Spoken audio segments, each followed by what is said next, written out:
Welcome to Pratap classes. दोस्तों, Pratap classes के YouTube channel पर आपका हार्दिक स्वागत है। तो आज हमारा पार्ट नंबर 6 आ चुका है। डेली हम आपको एनसीईआरटी आधारित कक्षा 6 से 12वीं तक वस्तुनिष्ठ प्रश्न संग्रह उपलब्ध करवाते हैं, जो कि भारतीय संविधान व राज्य व्यवस्था से रिलेटेड यानी पॉलिटिकल से संबंधित जितने भी क्वेश्चन एनसीईआरटी बन रहे हैं हम आपको उपलब्ध करवाते जा रहे हैं। अगर आप चैनल पर नए हैं तो हमारे चैनल को क्या है सब्सक्राइब कर लीजिए, ताकि आपको डेली नोटिफिकेशन मिल जाए। उसके बाद सब्सक्राइब के साथ आपको बेल आइकन का आइकन मिलेगा, बेल आइकन ऑल कर दीजिए ताकि आपको डेली नोटिफिकेशन मिल सके। वीडियो अच्छा लगे तो वीडियो को लाइक करना और शेयर ज़रूर करना। तो बात करते हैं आज का हमारा टॉपिक होगा नीति निर्देशक तत्व। क्या होगा? नीति निर्देशक तत्व, नीति निर्देशक तत्व व मौलिक कर्तव्य। तो आज जितने भी इन दोनों टॉपिकों में से क्वेश्चन बन रहे हैं हम चर्चा करेंगे, जो हमारे एग्ज़ाम के लिए बहुत ही महत्वपूर्ण होने वाले हैं। जो विद्यार्थी पीटीआई और रीट लेवल सेकंड में एसएसटी से है और सेकंड ग्रेड के लिए तैयारी कर रहे हैं या फर्स्ट ग्रेड की तैयारी कर रहे हैं, तो ये बहुत ही इंपॉर्टेंट होने आपके लिए क्लास, क्योंकि यहाँ से क्वेश्चन उठाए जाते हैं एनसीईआरटी से। पहले क्वेश्चन की बात करेंगे। भारतीय संविधान में राज्य के नीति निर्देशक तत्वों की संकल्पना किस देश के संविधान पर आधारित है? तो बहुत अच्छा क्वेश्चन है, पहला ही क्वेश्चन है। तो ये ब्रिटेन के देश पर आधारित है। ठीक है, ब्रिटेन के देश से नीति निर्देशक तत्वों के संकल्पना जो है ली गई है। तो ये आपको याद रखना है। इसका आंसर हो जाएगा आयरलैंड। कहाँ से ली गई है? आयरलैंड से ली गई है। ब्रिटेन से सॉरी नहीं ली गई है, ये ली गई है आयरलैंड से। किससे ली गई है? आयरलैंड से जो है नीति निर्देशक तत्वों की संकल्पना ली गई है। तो इसका आंसर बी हो जाएगा। आगे बात करेंगे 2 नंबर क्वेश्चन की। संविधान के अंतर्गत भारतीय लोकतंत्र के आदेशों को हम कहाँ देख सकते हैं? तो हम भाग 4 में देख सकते हैं नीति निर्देशक तत्व। तो आपको याद रखना है कि भाग 4 में नीति निर्देशक तत्वों का जो है संविधान में उल्लेख किया गया है।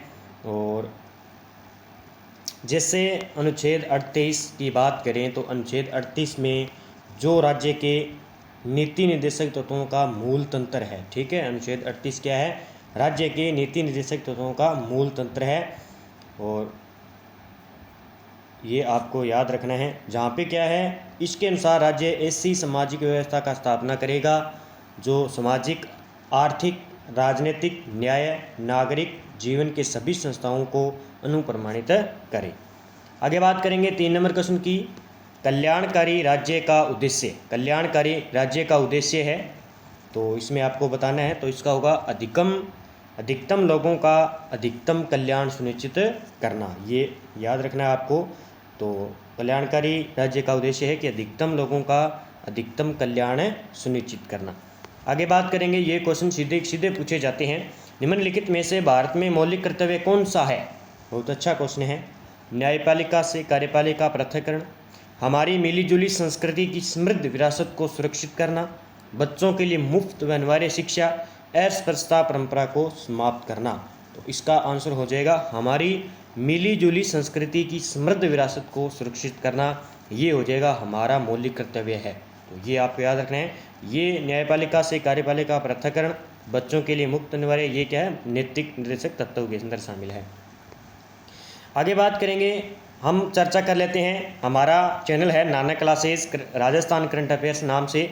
तो वहाँ पे जो पुस्तक जो है लॉन्च हो चुकी है। जिन विद्यार्थियों को राजस्थान करंट अफेयर्स की पुस्तक चाहिए अक्टूबर से सितंबर तक 2022 तक जो है इसमें करंट अफेयर्स का डाटा डाला हुआ है। तो कई दिनों से विद्यार्थी कह रहे थे कि पुस्तक आई नहीं है, तो पुस्तक अब बाज़ार में जो है आ चुकी है। जो विद्यार्थी आसपास आपकी जो पुस्तक सेंटर है वहाँ पर जाके उपलब्ध कर सकते हैं। बाकी इस बुक के अंदर सेंटर दिए गए हैं, तो उस सेंटर पर जाकर आप पता करें। बुक का ऑनलाइन भी आप जो है पता कर सकते हैं, ऑनलाइन भी पुस्तक खरीद सकते हैं। तो आपको ये बार कोड दिए हुए हैं। नाना क्लासेस टेस्ट सीरीज़ भी है। नाना क्लासेस के नाम से सभी ऑल टेस्ट सीरीज़ आपको उपलब्ध कराई जाती है, रीट के लिए, पीटी के लिए, सेकंड ग्रेड, फर्स्ट ग्रेड के लिए। तो आप इन टेस्टों को ज़रूर करें। तो जो विद्यार्थी पहले पीडीएफ प्राप्त करते थे तो उन आपको पीडीएफ नहीं लेनी पड़ेगी, ताकि जब आप पीडीएफ लेते हो और उसका प्रिंट निकालते हो तो वो कॉपी ज़्यादा दिन तक नहीं रहती है। इसलिए सर ने क्या है वो पुस्तक लॉन्च किया है, ताकि विद्यार्थी लंबे समय तक अपनी पुस्तक को अच्छी तरह से पढ़ सकें और अच्छी तरह से याद कर सकें। तो आपके लिए बहुत इंपॉर्टेंट होने वाली है। और आप देख सकते हैं किस प्रकार इसमें दिया गया है। तो ये देख सकते हैं बायोडाटा इस प्रकार डाला गया, पूरा संपूर्ण डाटा डाला गया है।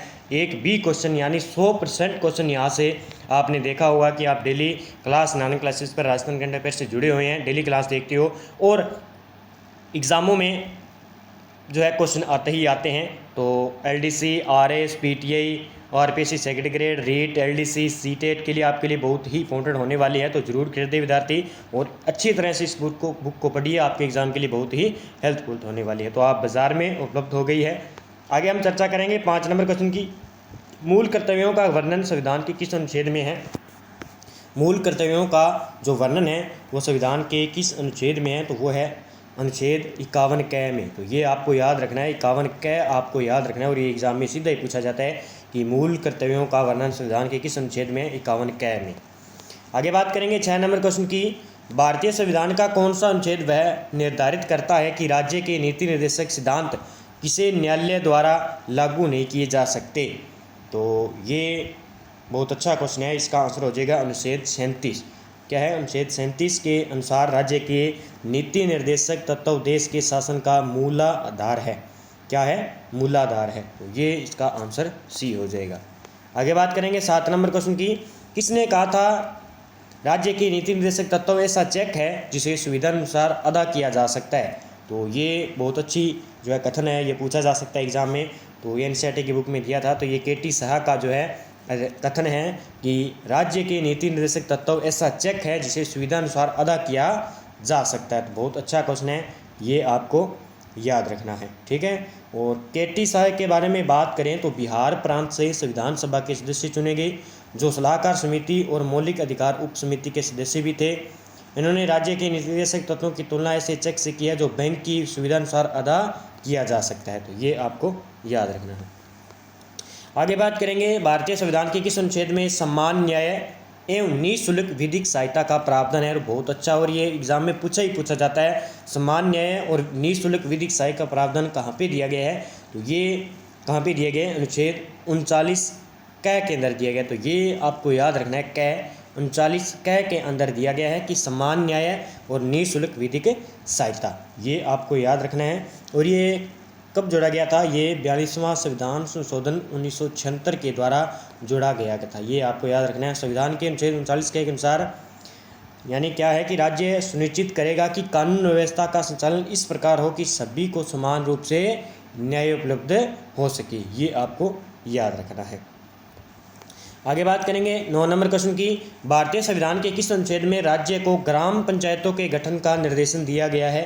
और ये क्वेश्चन पूछा जाता है, आपको पता है। तो अनुच्छेद 40 के अंदर ग्राम पंचायतों का गठन है, ये आपको याद रखना है। ठीक है, बहुत अच्छा क्वेश्चन है। और आगे चर्चा करेंगे 10 नंबर क्वेश्चन की। कार्यपालिका से न्यायपालिका के पृथक्करण का सिद्धांत संविधान के किस भाग में वर्णित है? और ये क्वेश्चन पूछा जाता है, बहुत अच्छा क्वेश्चन है। तो ये है कहाँ पे स्थित है? ये है राज्य के नीति निर्देशक तत्वों के अंदर है, कार्यपालिका से न्यायपालिका का पृथक्करण। तो ये आपको याद रखना है। इसमें क्या दिया गया है कि संविधान के जो राज्य के नीति निर्देशक तत्व है उसके अंदर अनुच्छेद 50 में राज्य को लोक सेवाओं में न्यायपालिका को कार्यपालिका से पृथक करने के लिए कदम उठाने का निर्देश दिया गया है। क्या दिया गया है? जो कि राज्य की लोक सेवाएं हैं, राज्य को लोक सेवाओं में, जो राज्य है उसमें लोक सेवाओं में क्या है?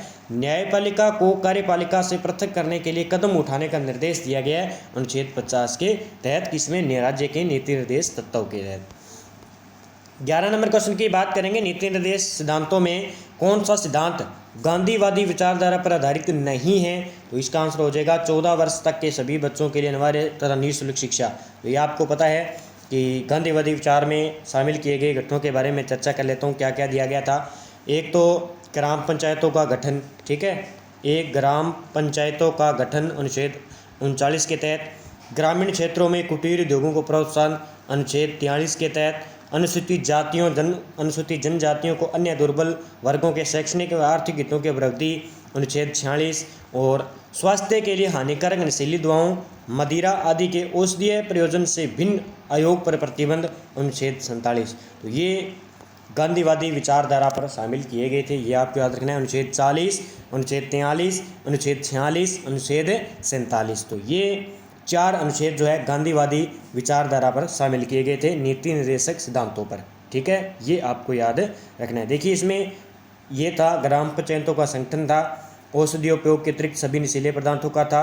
और डी नंबर था कमज़ोर और पिछड़े वर्गों को क्या है, विकास के लिए कार्य। तो इसमें ये नहीं था। ये 14 वर्ष तक के सभी बच्चों के लिए अनिवार्य शिक्षा ये अभी लागू किया गया। आगे चर्चा करेंगे 12 नंबर क्वेश्चन की। निम्नलिखित नीति निर्देशक सिद्धांतों में कौन सा सिद्धांत उदारवादी विचारधारा पर आधारित नहीं है? तो इसका आंसर हो जाएगा उपयुक्त में से कोई नहीं है। ये कोई जो है गलत नहीं है, इसमें कोई गलत नहीं है। न्यायपालिका तथा कार्यपालिका का पृथक्करण है। समस्त देश के लिए एक समान सिविल संहिता प्रदान करना। कलात्मक तथा ऐतिहासिक महत्व के स्मारकों का संरक्षण करना। तो ये आपको याद रखना है। ये आ जाएगा अनुच्छेद 50 के तहत। और वही है सभी नागरिकों के लिए समान सिविल नागरिकता प्रदान करना, अनुच्छेद 44 के तहत। और राष्ट्रीय कलात्मक ऐतिहासिक महत्व के स्मारकों का संरक्षण, ये है अनुच्छेद 49। तो ये आपको याद रखना है। ये उदारवादी विचारधारा के तहत आते हैं, अनुच्छेद 50, अनुच्छेद 44, अनुच्छेद 49। तो ये आपको याद रखनी है। आगे बात करेंगे 13 नंबर क्वेश्चन की। निम्नलिखित नीति निर्देशक सिद्धांतों में कौन सा सिद्धांत समाजवादी विचारधारा का प्रतीक है? तो ये आपको याद रखना है। गांधीवादी विचारधारा है, उदारवादी विचारधारा है, और हमारा हो जाएगा समाजवादी विचारधारा। तो इसका आंसर हो जाएगा डी। क्या हो जाएगा? डी। उपयुक्त सभी है। इसमें क्या है? उपयुक्त सभी है। ठीक है, उपयुक्त क्या है? सभी है। सभी को जीवन निर्वाह के उपयुक्त साधन प्रदान करना, ये सामाजिक विचारधारा का प्रतीक है। संपत्ति तथा उत्पादन के साधनों को कुछ लोगों में सहायक सहकेंद्रण को रोकना तथा उनका न्याय संगत वितरण सुनिश्चित करना। कार्य की न्याय संगत और मानव उचित दशाओं में प्रसूति सहायता प्रदान करना। तो ये क्या हो जाएंगे? सभी हो जाएंगे। तो ये आपको याद रखने हैं, क्वेश्चन एग्जाम में पूछे जाते हैं। तो हम चर्चा करें तो देखिए, सभी को जीवन निर्वाह के लिए उपयुक्त साधन प्रदान करना। दूसरा हो जाएगा संपत्ति तथा उत्पादन के साधनों का कुछ लोगों में सहायक सहकेंद्रण को रोकना तथा उनका न्याय संगत वितरण सुनिश्चित करना। कार्य की न्याय संगत और मानव उचित दशाओं और प्रसूति सहायता प्रदान करना। तो ये आपको याद रखना है। ये अनुच्छेद 42 के तहत हो जाएगा। ठीक है, और आगे आ गया न्याय संगत साधनों का कुछ सहायक सहकेंद्रण को रोकना, और ये आपको याद रखना है। आगे बात करेंगे 14 नंबर क्वेश्चन की। मौलिक कर्तव्यों का समुच्चय सदैव अंग होता है। समुच्चय सदैव अंग होता है तो क्या होता है? समाजवादी संविधान का अंग होता है। ये आपको याद रखना है। इसका आंसर हो जाएगा सी। 15 नंबर क्वेश्चन की बात करेंगे। भारत के प्रत्येक नागरिक का यह कर्तव्य होगा कि वह प्राकृतिक पर्यावरण को संरक्षण एवं सुधार करें। यह कथन भारतीय संविधान के किस अनुच्छेद से संबंधित है? तो ये है अनुच्छेद 48 के अंदर दिया गया है कि प्रत्येक नागरिक का कर्तव्य होगा कि वह प्राकृतिक पर्यावरण का संरक्षण और सुधार करे। ये कथन अनुच्छेद 48 क में दिया गया है। तो ये आपको याद रखना है। और इसे कब जोड़ा गया था? तो 42 में संविधान संशोधन 1976 के तहत अनुच्छेद 48 क को जोड़ा गया था कि प्राकृतिक पर्यावरण का संरक्षण और सुधार करें। आगे बात करेंगे 16 नंबर क्वेश्चन की। निम्न में से कौन सा एक विषय वह है जिसे संविधान में भारतीय नागरिकों के मूल कर्तव्यों की सूची में शामिल किया गया है? जो कौन से हैं? धर्मनिरपेक्षता का व्यवहार करना। दूसरा है वैज्ञानिक स्वभाव मानवतावाद, ज्ञानार्जन तथा सुधार आदि की भावना विकसित करना। सरकार को सभी करों का नियमित और सही ढंग से भुगतान करना। अपने कर्तव्यों का निष्पादन कर रहे किसी लोक सेवक पर आक्रमण न करना। तो इसका आंसर सही हो जाएगा बी। वैज्ञानिक स्वभाव मानववाद और ज्ञानार्जन और तथा सुधार आदि की भावना विकसित करना, ये जोड़ा गया था मूल कर्तव्यों की सूची में। तो ये आपको याद रखना है। यानी किस में जोड़ा गया था? ये अनुच्छेद जो 51 क है उसके तहत ये जोड़ा गया था, जिसे जय भी कहते हैं। जो अनुच्छेद 51 क के अंदर जय के अनुसार प्रत्येक नागरिक का कर्तव्य है कि वैज्ञानिक दृष्टिकोण, मानववाद और ज्ञानार्जन तथा सुधार की भावना विकास करे। तो ये आपको याद रखना है। बहुत अच्छा क्वेश्चन है। 17 नंबर क्वेश्चन की बात करेंगे। भारतीय संविधान का अनुच्छेद 41 किस से संबंधित है? तो बहुत अच्छा क्वेश्चन है। ये है राज्य के नीति निर्देशक सिद्धांत पर आधारित है, अनुच्छेद 41। ठीक है, आगे बात करेंगे 18 नंबर क्वेश्चन की। भारतीय संविधान के अनुच्छेद 46 क्या ये 46 में वर्णित उद्योगों के प्रबंधन में श्रमिकों की भागीदारी किससे संबंधित है? तो ये हो जाएगी राज्य के नीति निर्देशक सिद्धांत। आगे बात करेंगे 19 नंबर क्वेश्चन की, किस संविधान संशोधन अधिनियम ने राज्य के नीति निर्देशक तत्वों को मौलिक अधिकारों की अपेक्षा अधिक प्रभावशाली बनाया? तो ये बहुत अच्छा क्वेश्चन है, ये हो जाएगा 42वां संविधान संशोधन 1976 के द्वारा। ठीक है, आगे बात करेंगे 20 नंबर क्वेश्चन की, मूल अधिकार और राज्य के नीति निर्देशक तत्वों में क्या अंतर है? बहुत अच्छा क्वेश्चन है, इसी प्रकार के क्वेश्चन पूछे जाते हैं। तो इसमें हो जाएगा मूल अधिकार तो क्या है, वाद योग्य है, जबकि राज्य के नीति निर्देशक तत्व जो है वह नीति निर्देशक तत्व नहीं है। ठीक है, वाद योग्य नहीं है। आगे बात करेंगे 21 नंबर क्वेश्चन की, संविधान के किस अनुच्छेद में न्यायपालिका का कार्यपालिका से पृथक्करण का उल्लेख है? तो अनुच्छेद 50 के अंदर मैंने आपको बताया था।